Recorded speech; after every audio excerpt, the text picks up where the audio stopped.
नमस्कार। मैं एडवोकेट नृपेंद्र सिंह आपका अपने YouTube चैनल लॉडोर में हार्दिक स्वागत करता हूं। आज मैं आपको केंद्र सरकार द्वारा अस्तित्व में लाए गए 3 नए कृषि कानून और किसान आंदोलन के बारे में बताऊंगा। पर इस जानकारी को आगे बढ़ाने से पहले मेरी आपसे रिक्वेस्ट है कि इस जानकारी को आप ज़्यादा से ज़्यादा शेयर, लाइक और सब्सक्राइब करें, जिससे कि महत्वपूर्ण जानकारी किसी अन्य तक भी पहुंचे और वो भी इस जानकारी को समझ सके, इसे जान सके। तो आगे बढ़ते हैं। केंद्रीय सरकार द्वारा 27 सितंबर 2020 को 3 नए कृषि कानून अस्तित्व में लाए गए, जिनमें कि पहला कानून है किसान उत्पाद व्यापार और वाणिज्य संवर्धन और सुविधा अधिनियम 2020।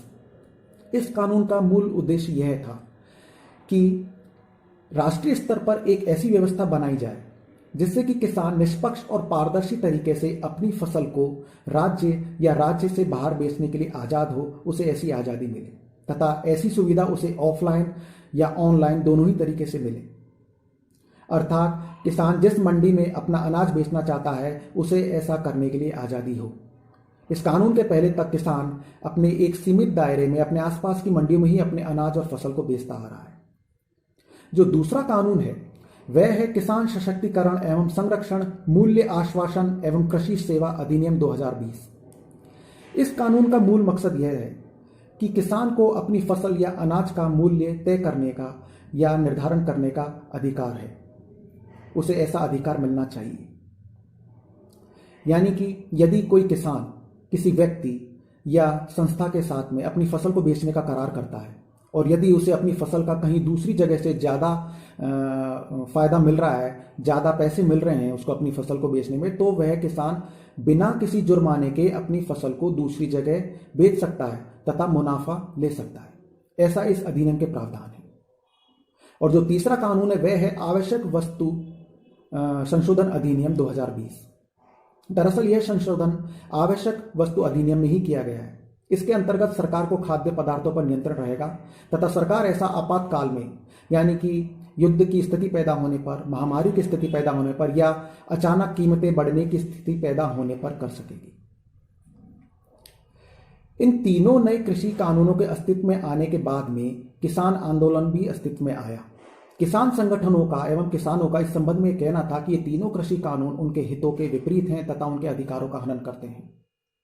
किसानों का यह कहना था कि इन तीनों कृषि कानूनों के लागू होने के बाद में व्यापारियों द्वारा जमाखोरी एवं मुनाफाखोरी बढ़ा दी जाएगी तथा यह व्यवस्था कुछ चुनिंदा लोगों के हाथों में चली जाएगी। किसानों का यह भी कहना था कि सरकार मिनिमम सपोर्ट प्राइस यानी कि न्यूनतम समर्थन मूल्य यानी कि MSP लागू करे, जिससे कि यदि कोई किसान अपनी फसल को बेचना चाहता है तो उसकी फसल को न्यूनतम समर्थन मूल्य से कम मूल्य पर किसी व्यापारी द्वारा ना खरीदा जाए, जिससे कि उसे कोई घाटा भी ना पहुंचे। इसलिए न्यूनतम समर्थन मूल्य तय होना चाहिए।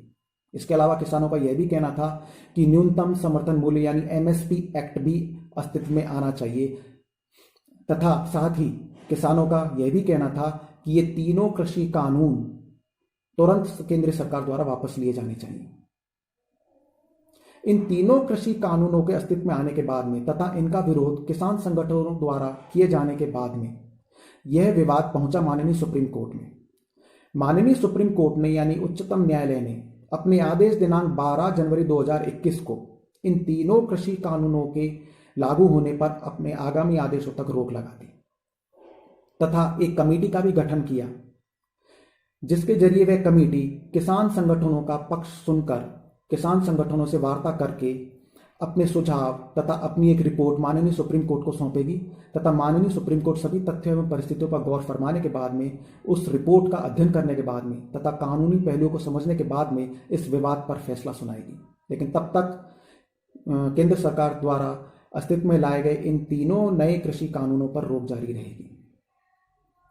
मुझे आशा है कि आपको ये जानकारी समझ में आई होगी तथा मेरी आपसे विनती भी है कि इस जानकारी को आप ज़्यादा से ज़्यादा शेयर, लाइक और सब्सक्राइब करें, जिससे कि किसान आंदोलन तथा इन तीनों नए कृषि कानूनों के बारे में अन्य कोई व्यक्ति भी समझ सके, इसका लाभ ले सके। नमस्कार।